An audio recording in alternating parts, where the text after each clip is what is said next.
আজকে অনেক মজার একটা ভাজির রেসিপি আপনাদের সাথে শেয়ার করব। আর এই ভাজিটা কিন্তু অনেকেই পছন্দ করে না, আবার অনেকেই অনেক পছন্দ করেন। এটা হচ্ছে করলা ভাজি।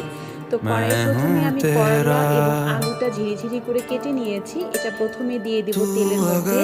আর প্রথমে কিন্তু এখানে আমি রসুন বা পেঁয়াজ কোনো কিছুই দিব না। তো এটা একটু হালকা আমি ভেজে নিব।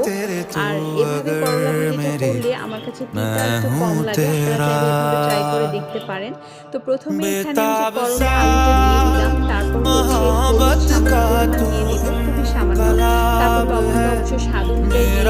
আর করলাটা একটু সফট হয়ে যখন আসবে, তখন কিন্তু আমি এখানে যে পেঁয়াজ, তারপর কাঁচামরিচের ফালি অ্যাড করে দিব। আর এখানে আমি সামান্য পরিমাণ আদা রসুনের বাটা দিয়েছি। এটা দিলে আমার কাছে স্মেলটা অনেক ভালো আসে। আপনারা ট্রাই করে দেখতে পারেন। আর এখানে দেখতেই পাচ্ছেন প্রায় ৩টার মতন রসুন রয়েছে এবং বড় আকৃতির পেঁয়াজ রয়েছে প্রায় ৩টার মতন। আর রসুন এবং পেঁয়াজের পরিমাণটা বেশি দিলে আমার করলা ভাজিতে ভালো লাগে, খেতেও অনেক মজা হয়। তারপর কাঁচামরিচ ফালি দিয়ে দিলাম।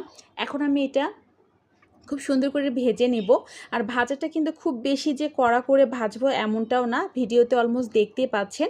এটা কিন্তু হেলথের জন্য অনেক ভালো। এভাবে আপনারা ট্রাই করে দেখতে পারেন। করলা ভাজিটা একদমই তিতা লাগে না, খেতে কিন্তু অনেক মজা লাগে গরম ভাতে। আর এটা কিন্তু বানানোটা অনেক ইজি।